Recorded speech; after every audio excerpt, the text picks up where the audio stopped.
अमर बिमल जस योदायक फल चा बुद्धिहीन तनु जानिके सिमरो पवन कुमार बल बुद्धि विद्या जयो मोहे हर हो कलेश विकार।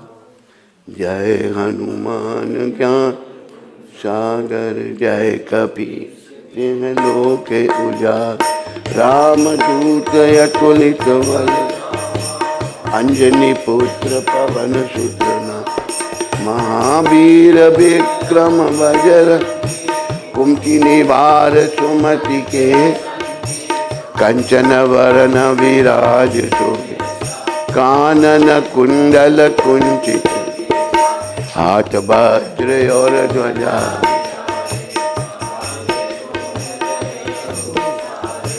शंकर सुमन केसरी नंदन तेज प्रताप विद्यावान गुणी अति चातुर राम काज करिबे को प्रभु चरित सुनिबे को रसिया। राम लखन सीता मन बसी सूक्ष्म रूप धरि सियहि दिखावा विकट रूप धरि लंक जरावा। भीम रूप धरि असुर रामचंद्र के का लाय जीवन लखन जियाए श्री रघुबीर हर्षे उल्लाए। रघुपति कीन्ही बहुत बड़ तुम मम प्रिय भरत सम सहस बदन तुमरो जस गान। अथ कहि श्रीपति कंठ शंकादिक ब्रह्मादि मुनीषा नारद शारद सेठ यम कुबेर दिगपाल जहाँ से कवि कवि कह सके गांधे। तुम उपकार सुग्रीव राम मिलाए राजपद तुमरो मंत्र भविष्य लंकेश्वर वै सब जग परमानु लियो ताहि मधुर फल प्रभु मुद्रिका मेल सुख माई जल्द लांग गए अचर जनाई। दुर्गम काज जगत के रीते सुगम अनुग्रह तुम हेति राम द्वारे तुम रखवार होत न आज्ञा बिन वे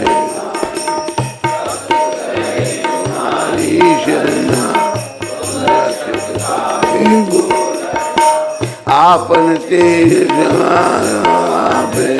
तीन लोक भूत पिशाच नहीं ये महावीर जब नाम नाशे रोग हरे सब जब निरंतर हनुमत संकट ते हनुमान चुना मन क्रम वचन ध्यान सब पर राम तपस्वी आज सकल तुम साजा और मनोरथ जो सोई अमित जीवन फल चारों युग प्रताप तुम्हारा है प्रसिद्ध जगत उजियारा। साधु संत के तुम रखवारे अष्ट से जिन्होंने दिखे अश्वर दीन जान राम रसाय रे पास सदा रहो रघुरे भजन राम को पाम जरूर अंतकाल रघुवर जहाँ मन और देवतारे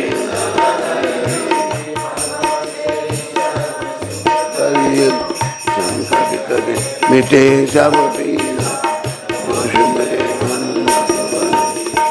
जय जय जय हनुमान गोसाई कृपा करो गुरुदेव जो सत बार पाठ करे छूटे बंदी मारो।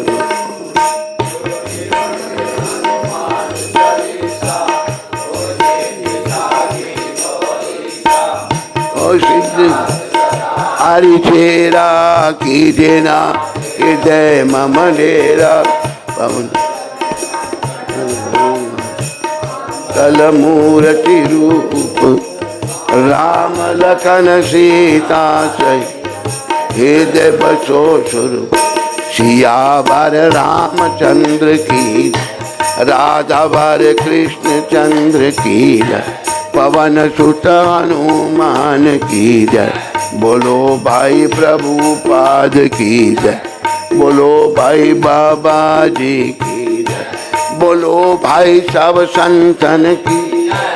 बोलो भाई सब भक्तन की जय। श्री रामचंद्र कृपालु हरन बबु दारुणम नव कंचलोचन अंचम पद कंचारुणम कंधर्प अगिनति अमित छवि नीलनी सुंदरम पट पीतमान करत रुचिषु नोमि जनकसु।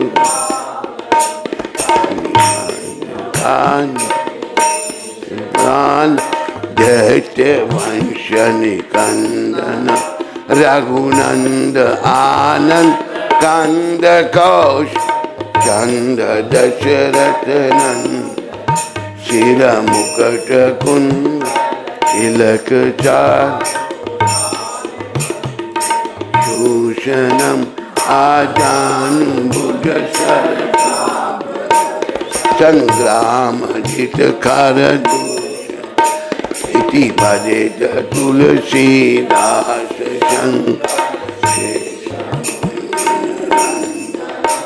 मम हृदय कांचनिवास कामादि खल दल गंजनम।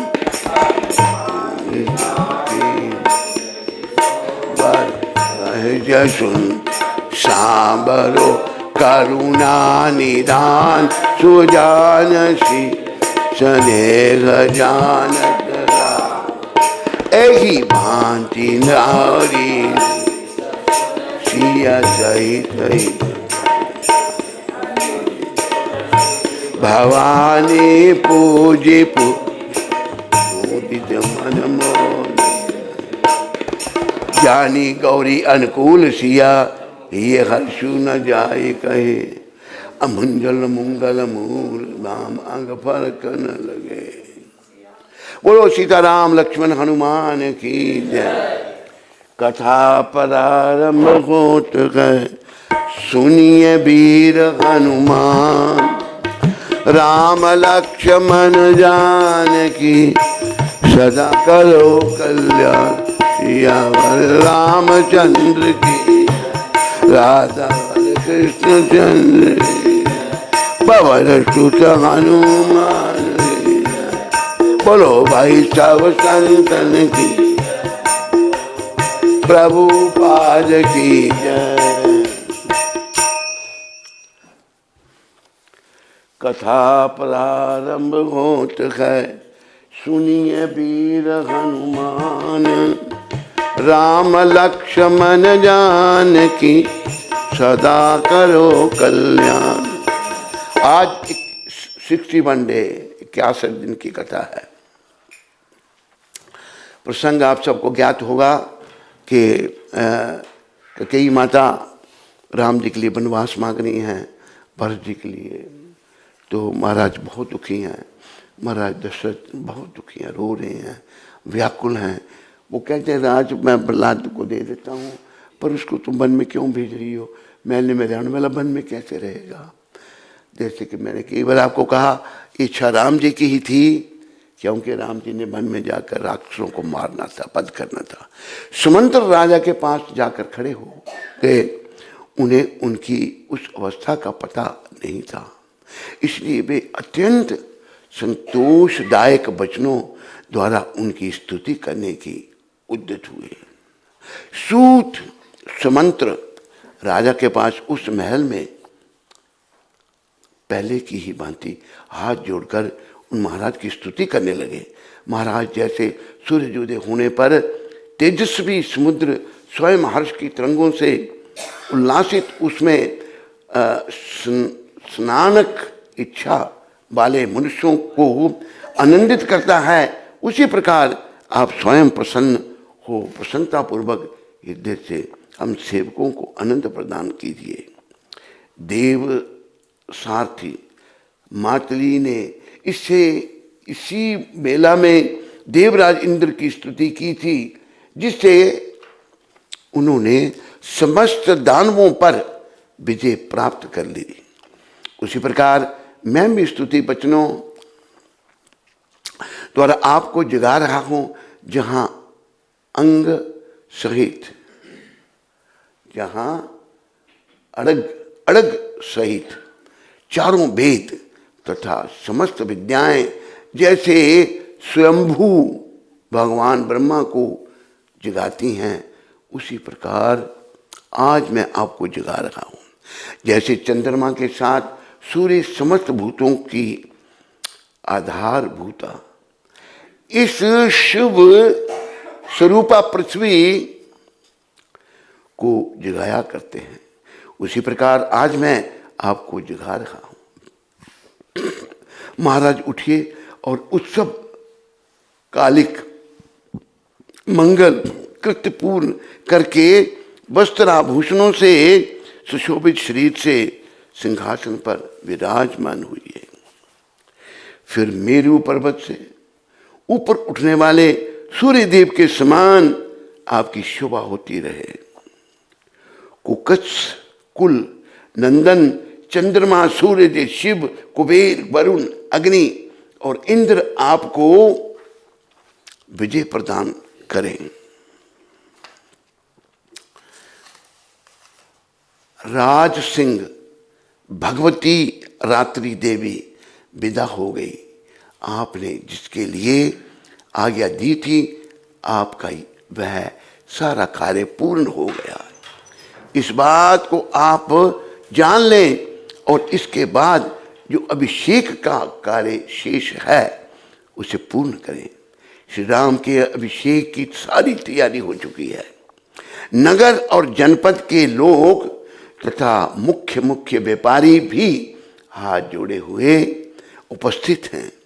राजन, ये भगवान विशिष्ट मुनि ब्राह्मणों के साथ द्वार पर खड़े हैं, अतः श्री राम के अभिषेक का कार्य आरंभ करने के लिए शीघ्र आज्ञा दीजिए।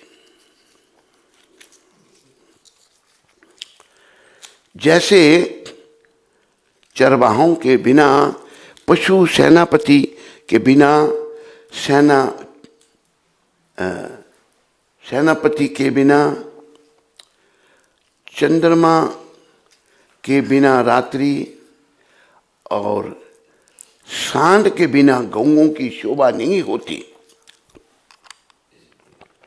उसी प्रकार ऐसे ही दिशा उस राष्ट्र की हो जाती है जहां राजा का दर्शन नहीं होता है। सुमंत्र के इस प्रकार कहे हुए सांत्वनापूर्ण और सार्थक वचन को सुनकर राजा दशरथ पुनः शोक से ग्रस्त हो गया। उस समय पुत्र के वियोग की संभावना से उनकी प्रसन्नता नष्ट हो चुकी थी। शोक के कारण उनके नेत्र लाल हो गए थे। उन धर्मात्मा श्रीमान नरेश ने एक बार दृष्टि उठाकर सूत की ओर देखा और इस प्रकार कहा, तुम ऐसी बातें सुनाकर मेरे मर्म स्थानों पर और अधिक आघात क्यों कर रहे हो। राजा के ये करुण वचन सुनकर और उनकी दीन दिशा पर दृष्टिपात करके सुमंत्र हाथ जोड़े हुए उस स्थान से कुछ पीछे हट गए। जब दुख और दीनता के कारण राजा स्वयं कुछ भी ना कह सके, तब मंत्रणा का ज्ञान रखने वाली कैकेयी ने सुमंत्र को इस प्रकार उत्तर दिया।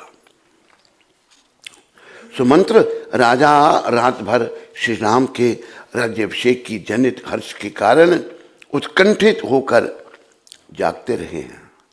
अधिक जागरण से थक जाने के कारण इस समय इन्हें नींद आ गई है। अतः सूत तुम्हारा भला हो, तुम तुरंत जाओ और यशस्वी राजकुमार श्री राम को जहां बुला लाओ। इस विषय में तुम्हें कोई अन्यथा विचार नहीं करना चाहिए। तब सुमंत्र ने कहा, मामनी, मैं महाराज की आज्ञा सुने बिना कैसे जा सकता हूं? मंत्री की बात सुनकर राजा ने उनसे कहा, सुमंत्र, मैं सुंदर श्री राम को देखना चाहता हूं, तुम शीघ्र उन्हें यहां ले आओ। उस समय श्री राम के दर्शन से ही कल्याण मानते हुए राजा मन ही मन आनंद का अनुभव करने लगे। इधर सुमंत्र राजा की आज्ञा से तुरंत प्रसन्नतापूर्वक वहां से चल दिए। कैकेयी ने जो तुरंत श्री राम को बुला लाने की आज्ञा दी थी, उसे याद करके वे सोचने लगे, पता नहीं यह उन्हें बुलाने के लिए इतनी जल्दी क्यों मचा रही है। जान पड़ता है श्री रामचंद्र अभिषेक के लिए ही यह जल्दी कर रहे ही हैं। इस कार्य में धर्मराज राजा दशरथ को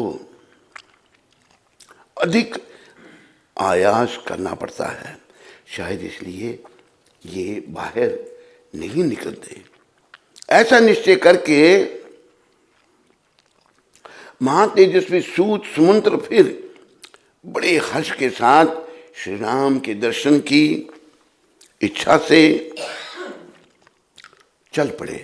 समुद्र के अंतर्वर्ती जलाशय के समान उस सुंदर अंतापुर से निकलकर सुमंत्र ने द्वार के सामने मनुष्यों की भारी भीड़ एकत्रित हुई देखी।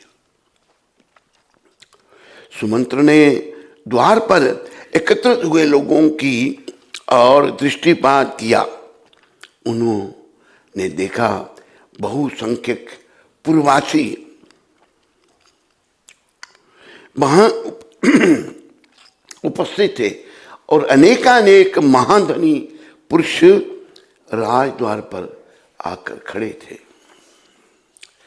15वां सर्ग शुरू हो रहा है। वे वेदों के पारंगत ब्राह्मण तथा राजपुरोहित वह रात बिताकर प्रातःकाल राजा की प्रेरणा के अनुसार राजद्वार पर उपस्थित हुए थे।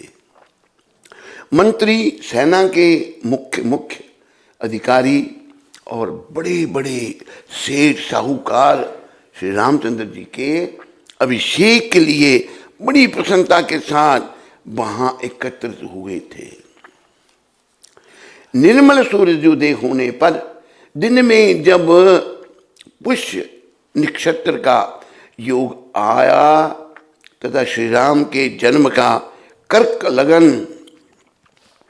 उपस्थित हुआ, उस समय श्रेष्ठ ब्राह्मण ने श्री राम के अभिषेक के लिए सारी सामग्री एकत्रित करके उसे जांच कर रख दिया।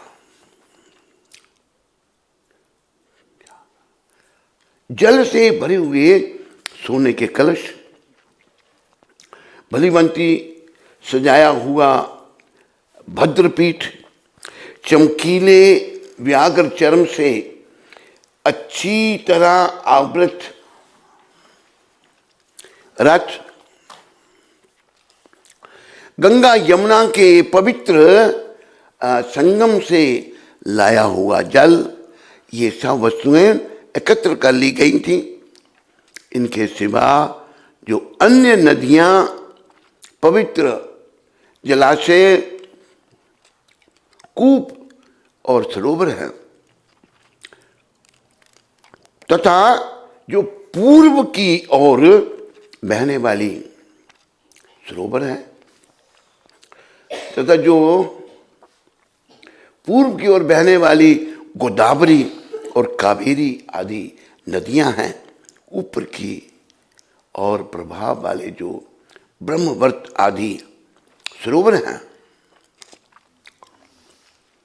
तथा दक्षिण और उत्तर की और बहने वाली जो गंडकी एवं सोनभद्रे आदि नदियां हैं, जिनमें दूध के समान निर्मल जल भरा रहता है, उन सब से और समस्त समुद्र से भी लाया हुआ जल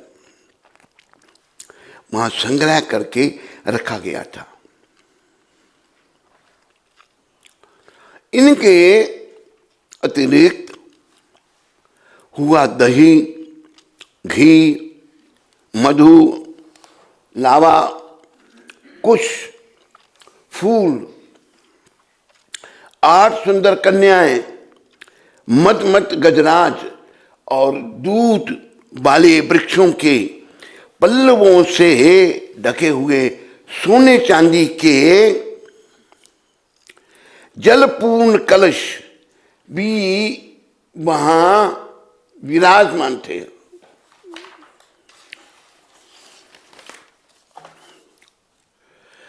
जो उत्तम जल से भरे होने के कारण, होने के साथ ही और उत्पलों के संयुक्त होने के कारण बड़ी शोभा पा रहे थे।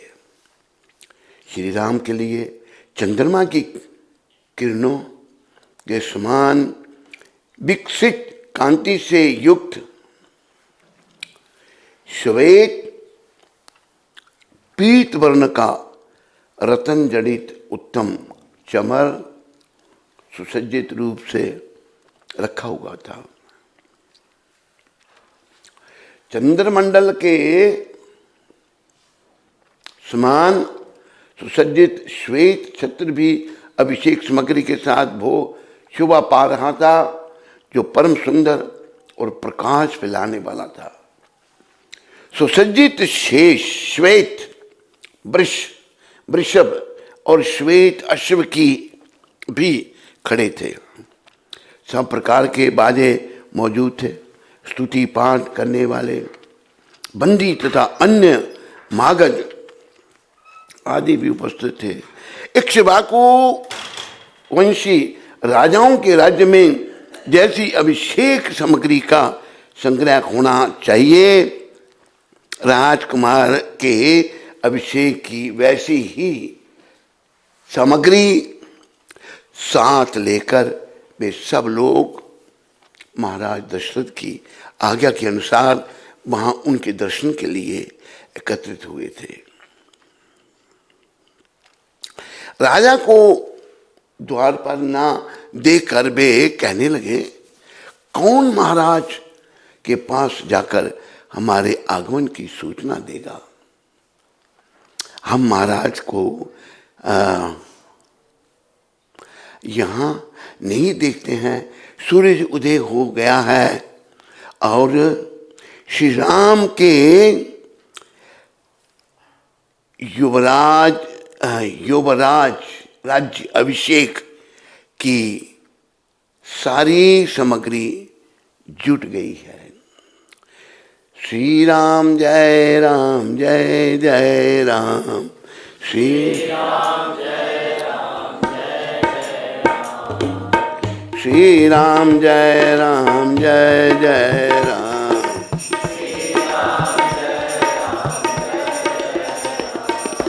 श्री राम जय राम जय जय राम, श्री राम जय राम जय जय राम।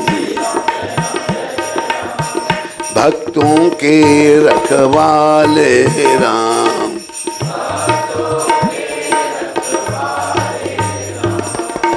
धनुष बाण धारी राम,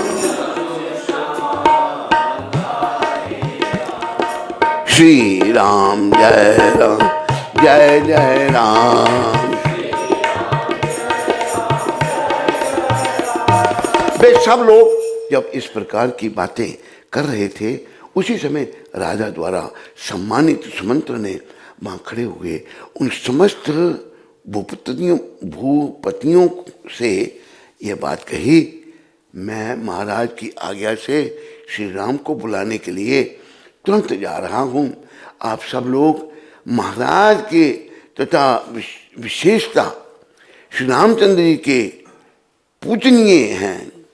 मैं उन्हीं की ओर से आप समस्त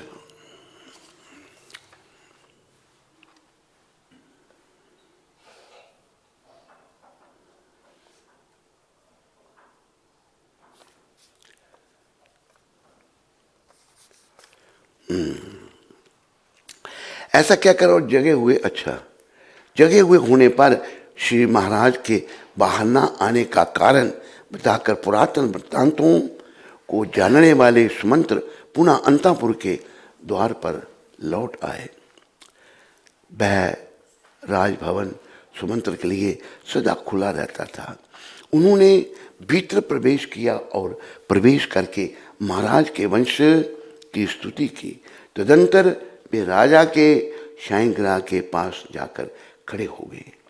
उस घर के अत्यंत निकट पहुंचकर जहां बीच में केवल चिक का अंतर रह गया था, खड़े हो वे गुण वर्णन पूर्वक आशीर्वाद सूचक वचनों द्वारा रघुकुल नरेश की स्तुति करने लगे। बोलो रघुकुल नरेश की जय। कुकच नंदन चंद्रमा सूरज शिव कुबेर वरुण अग्नि और इंद्र आपको विजय प्रदान करें। भगवती रात्रि विदा हो गई, अब कल्याण स्वरूप दिन उपस्थित हुआ है। राय सिंह निद्रा त्याग कर जग जाइए और अब जो कार्य प्राप्त है उसे कीजिए। ब्राह्मण सेना के मुख्य अधिकारी और बड़े बड़े सेठ साहूकार यहाँ आ गए हैं। वे सब लोग आपका दर्शन चाहते हैं। रघुनंदन जागिए। मंत्रणा करने में कुशल सूत सुमंत्र जब इस प्रकार स्तुति करने लगे, तब राजा ने जाकर उनसे यह बात कही, सूत श्री राम को बुला लाओ। यह जो मैंने तुमसे कहा था उसका पालन क्यों नहीं हुआ? ऐसा कौन सा कारण है जिससे मेरी आज्ञा का उल्लंघन किया जा रहा है? मैं सोया नहीं हूं, तुम श्री राम को शीघ्र यहां बुलाओ। इस प्रकार राजा दशरथ ने जब सूत को फिर उपदेश दिया, तब वे राजा की वह आज्ञा सुनकर सिर झुकाकर उसका सम्मान करते हुए भगवान से बाहर मिल गए। वहाँ भगवान राजभवन से बाहर निकल गए। वे मन ही मन अपना महान प्रिय हुआ मानने लगे। राजभवन से निकलकर सुमंत्र ध्वजा पताकाओं से सुशोभित राजमार्ग पर आ गए। वे हर्ष और उल्लास में भरकर सब और दृष्टि डालते हुए शीघ्रतापूर्वक आगे बढ़ने लगे। सूत सुमंत्र वहाँ मार्ग में सब लोगों के मुंह से श्री राम के राज्याभिषेक की आनंदायिनी बातें सुनते जा रहे थे। तदंतर सुमंत्र को श्री राम का सुंदर भवन दिखाई दिए, जो कैलाश पर्वत के समान श्वेत प्रजा से प्रकाशित हो रहा था। वह चंद्रमा वह इंद्र भवन के समान दीप्तिमान था। उसका फाटक विशाल किवाड़ों से बंद था। उसके भीतर का छोटा सा द्वार ही खुला हुआ था। सैकड़ों वेदिकाएं उस भवन की शोभा बढ़ा रही थी। इसमें है क्या देख रहे हैं? हैं? अच्छा अच्छा।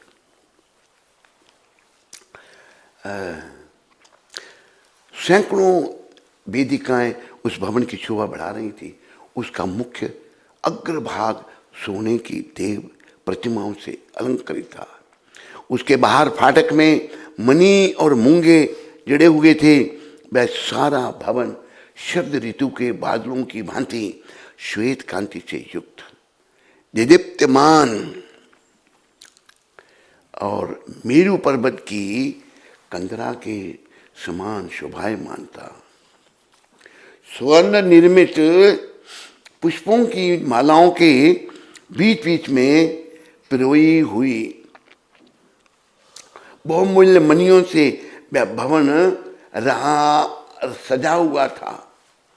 दीवारों में जड़ी हुई मुक्तामणियों से व्याप्त होकर जगमगा रहा था, अथवा वहां मोती और मणियों के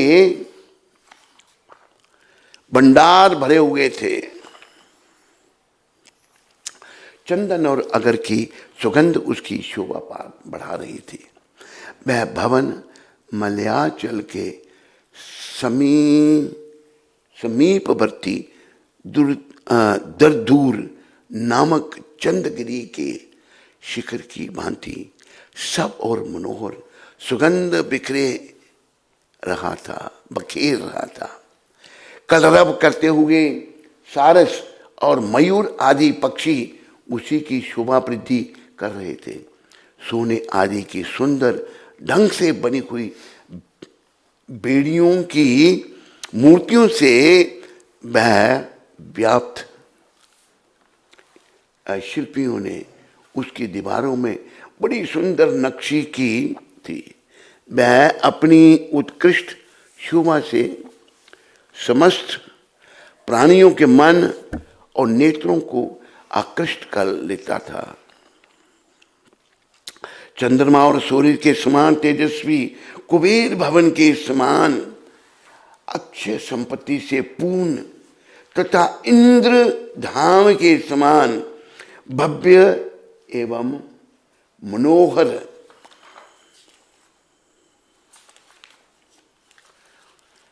उस श्री राम भवन में नाना प्रकार के पक्षी चहक रहे थे। बोलो रामचंद्र भगवान की, बोलो श्री राम जय राम जय जय राम, श्री राम जय राम जय जय राम, श्री राम जय राम जय जय राम। सुमंत्र ने देखा श्री राम का महल मेरु पर्वत के शिखर पर शिखर की भांति शोभा पा रहा है। हाथ जोड़कर श्री राम की वंदना करने के लिए उपस्थित हुए असंख्य मनुष्यों से वह भरा हुआ है। भांति भांति के उपहार लेकर जनपद निवासी मनुष्य उस समय वहां पहुंचे हुए थे। श्री राम के अभिषेक का समाचार सुनकर उनके मुख्य प्रसन्नता से खिल उठे थे। वे उस उत्सव को देखने के लिए उत्कंठित थे। उन सब की उपस्थिति से भवन की बड़ी शोभा हो रही थी। वह विशाल राजभवन महान मेघखंड के समान ऊंचा और सुंदर शोभा से संपन्न था। उसकी दीवारों में नाना प्रकार के रत्न जड़े गए थे और कुबेर सेवकों से भरा हुआ था।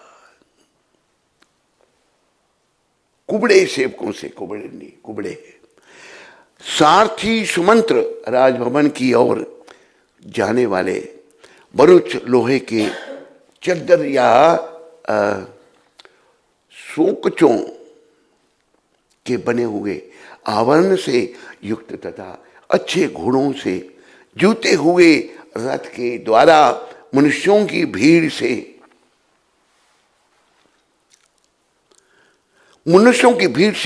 बड़े राजमार्ग की शोभा बढ़ाते तथा समस्त नगर निवासियों के मन को आनंद प्रदान करते हुए श्री राम के भवन के पास जा पहुंचे।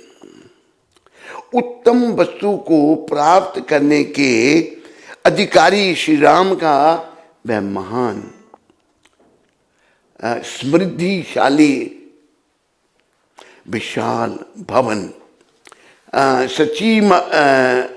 सची पति इंद्र के भवन को बांधी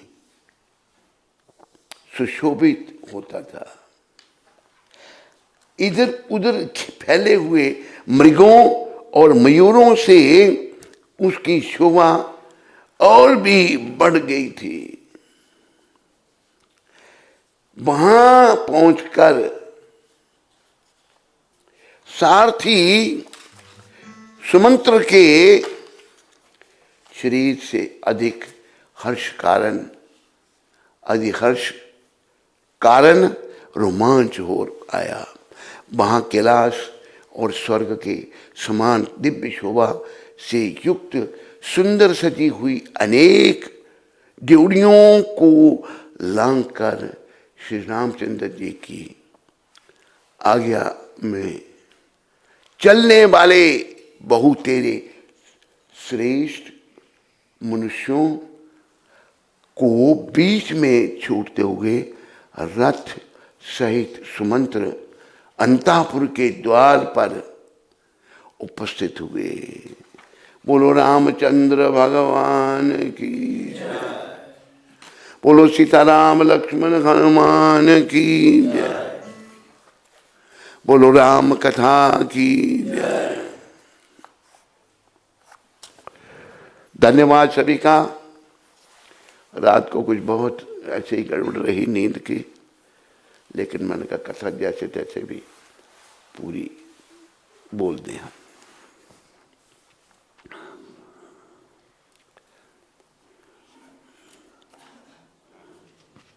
विधि शर्मा माता उधमपुर से।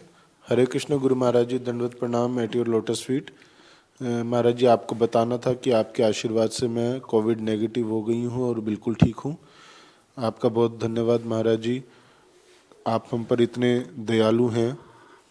We don't even share our problems with you Guru Maharaj ji. You always help us through your lectures and blessings. Being so far from us, you are always saving us at every step.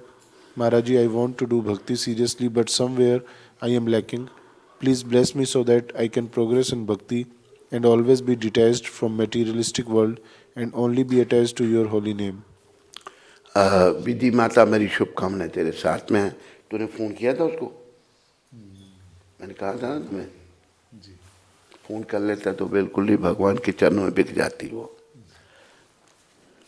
फिर फोन कर देना कि महाराज ने मुझे कहा था। विधि, मैंने तुम्हारे भैया मधुप्रिया को कहा था कि फ़ोन करके पूछो उसका क्या हाल है। कल कहा था ना मैंने, परसों, एक दिन पहले। ठीक, अच्छा है, भगवान की कृपा है बेटी। खूब भक्ति करो, भक्ति में आगे बढ़ो। प्राण गोपाल प्रभु गयाना से। हरे कृष्ण गुरु महाराज जी, दास का दंडवत प्रणाम स्वीकार करें। गुरु महाराज, आप प्रतिदिन कहते हैं, इंटरनेट में सुनने वालों का भी धन्यवाद। गुरु महाराज, यह आपकी विनम्रता है कि आप हम लोगों को धन्यवाद करते हैं, किंतु हम लोग निरे मूर्ख रोज़ यह सुनकर भी चुप रह जाते हैं।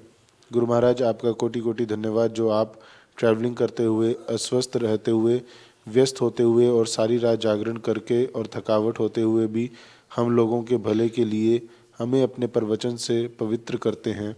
किंतु हम मंदबुद्धि फिर भी माया के इस जाल से निकलना ही नहीं चाहते। कपट रूप से भक्ति करते हैं और अच्छे अच्छे शब्दों से आपको लुभाना चाहते हैं, किंतु हे गुरुदेव, फिर भी आपकी कृपा हम लोगों के ऊपर निरंतर बरसती रहती है। आपका कोटि कोटि धन्यवाद। आप इस दास पर कृपा करें कि हम अपने इस कपट स्वरूप से बाहर निकलकर भक्ति में आगे बढ़ सकें। मेरी शुभकामनाएं प्राण गोपाल जी आपके लिए। धीरे धीरे ही हम आगे बढ़ पाएंगे। लगे रहो प्रभुपाद जी का और गौर नित्या का ध्यान करते हुए। सबका धन्यवाद। हरे कृष्ण।